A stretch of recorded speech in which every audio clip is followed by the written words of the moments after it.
Salam NKRI teman-teman semuanya. Tampaknya kekaguman Mahfud MD kepada Megawati makin meningkat. Pujiannya pun tak terbatas sejak masuk ke dalam tim elitnya Megawati dan dijadikan atau diusung oleh PDIP sebagai cawapresnya Ganjar Pranowo serta gagal di Pilpres. Pola pikir Mahfud MD mulai berbeda dari sebelumnya. Dia dengan tegas mengatakan pemerintah jangan main-main dengan Bu Megawati. Wow, rupanya Mahfud MD sudah mulai main ancam-ancam. Dia pikir Megawati lebih besar dan lebih berkuasa dari pemerintah. Kok kebalik gitu cara berpikirnya? Seharusnya Megawatilah yang jangan main-main dengan pemerintah atau negara. Dia juga mengatakan kalau negara ini mau maju, di situ peran Bu Megawati. Wow, kayaknya majunya Indonesia, majunya negara ini hanya bergantung kepada Megawati. Padahal kita tahu bagaimana, seperti apa Megawati itu. Banyak tokoh yang dia musuhi, sebut saja SBY, Jokowi sekeluarga, Surya Paloh, AHY, dan mungkin masih ada lagi yang kita tidak tahu. Belum lagi dia menolak kedaulatan rakyat dengan berbagai alasan.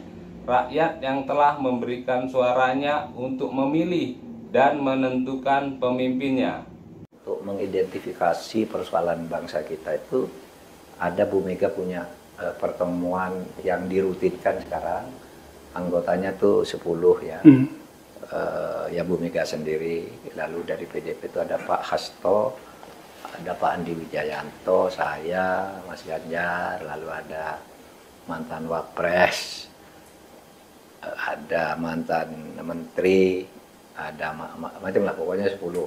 Ada peserta tetapnya itu? Iya, anggota tetapnya yang 10 itu. Jadi kita sering berdiskusi, tapi tidak lagi berguncing politik real, tapi bicara masalah bangsa ini ke depannya gimana. Yeah. Nah itu saya sering diundang, diminta pendapat, disuruh mendengar presentasi gitu. Ya, saya menanyakan tentang Bu Mega ke Prof. Mahfud kan nomor satu, makin hari belakangan ini makin intens untuk komunikasi. Lalu kita melihat, Prof. Mahfud juga mungkin melihat Bu Mega sebagai tokoh yang punya teguh memegang prinsip, menghormati konstitusi. Nah dalam kondisi bangsa seperti sekarang ini, yang tadi Bapak mencemaskan, kira-kira seberapa penting dan strategis peran Ibu Megawati, terlepas dia di dalam atau di luar pemerintahan? Menurut saya sangat penting.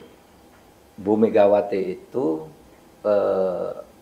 masanya luar biasa, masanya militan,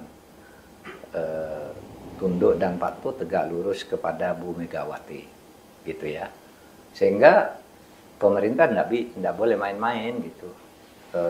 Harus tentu akan menjadi perhatian di dunia internasional juga. Bu Megawati didengar. Di tingkat bawah juga banyak sekali masanya. Oleh sebab itu ini harus menjadi perhatian. Bagaimana cara mengakomodasi pikiran-pikiran yang bagus itu tanpa misalnya harus, kalau Bu Mega nggak mau, tanpa harus masuk dalam apa yang disebut koalisi misalnya, tanpa harus itu. Artinya tanpa ada orangnya, pikiran itu harusnya ada dalam pemerintahan ya? Ada di pemerintahan, karena itu yang diwariskan oleh para pendiri negara kita, yang sekarang dipikirkan oleh Bu Mega. Kalau Bu Mega tidak masuk, nilai-nilai yang selama ini dipegangnya dan disampaikannya kepada kader-kadernya maupun kepada masyarakat itu supaya diperhatikan, karena itu sungguh-sungguh kalau bangsa ini ingin bagus. Kalau enggak ya sama, akhirnya pada kembali lagi ke, mohon maaf, orde baru dulu kan, kalau ada pikiran begitu lalu dikecilkan, dipecah dan sebagainya. Kalau negara ini mau maju, itu di situ peran Bu Megawati. Mahfud. Nah, berikut ini adalah pernyataan Gus Dur terhadap Megawati yang katanya selalu taat hukum. Anda ini kayak orang geblek. Nggak bisa bedakan kepemimpinan kok bilang begitu. Ya kalau Anda nggak bisa bedakan ya sudahlah sana, ngapain sih ikut-ikutan di sini? Mau tahu Kepemimpinan saya menghargai kedaulatan hukum. Kepemimpinan Megawati tidak menghargai hukum melainkan penyelesaian politis. Itu sudah dibuktikan dengan melengsarkan saya manggil rapat di rumahnya di Kebagusan. Itu kalau mau tahu. Apa yang diucapkan almarhum Gus Dur sekian tahun yang lalu itu terlihat jelas hingga sekarang. Megawati sama sekali tidak menghargai keputusan hukum Mahkamah Konstitusi yang telah menetapkan Gibran sebagai calon wakil presiden dan tidak menghargai keputusan Komisi Pemilihan Umum atau KPU yang telah menetapkan Prabowo Gibran sebagai pemenang Pilpres 2024. Padahal keputusan KPU tersebut didasarkan pada fakta dan data yang sangat jelas bahwa 96 juta lebih rakyat Indonesia telah memilih Prabowo Gibran. Dengan demikian, Megawati pun tidak menghargai suara mayoritas rakyat Indonesia. Sebagai pemimpin yang pernah menjadi Presiden RI, Megawati seharusnya lebih mempertimbangkan suara rakyat ketimbang mementingkan suara hatinya sendiri. Tetapi sejarah juga telah mencatat, Megawati memang lebih mengedepankan perasaan dalam mengambil keputusan-keputusan politiknya. Salah satu buktinya, Megawati sampai sekarang tidak pernah mau berhubungan baik dengan Presiden ke-6 Susilo Bambang Yudhoyono atau SBY, karena ketersinggungan masa lalunya yang tidak pernah selesai. Padahal SBY sudah berkali-kali membuka diri untuk berrekonsiliasi. Kini, Megawati pun menutup diri terhadap Presiden Jokowi.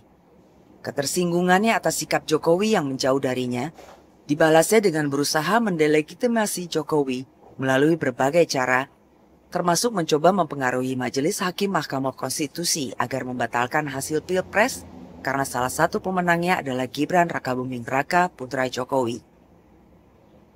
Ada baiknya generasi muda, terutama Gen Z, dengan intens mempelajari sejarah perpolitikan Indonesia secara komprehensif untuk mengetahui siapa pemimpin bangsa yang benar-benar tulus bekerja untuk kepentingan rakyat dan siapa pemimpin bangsa yang lebih mengutamakan kepentingan diri dan kelompoknya. Nah, begitulah pernyataan Gus Dur terhadap Megawati. Bagaimana menurut teman-teman semuanya? Terima kasih sudah menonton. Salam NKRI. Hurrah!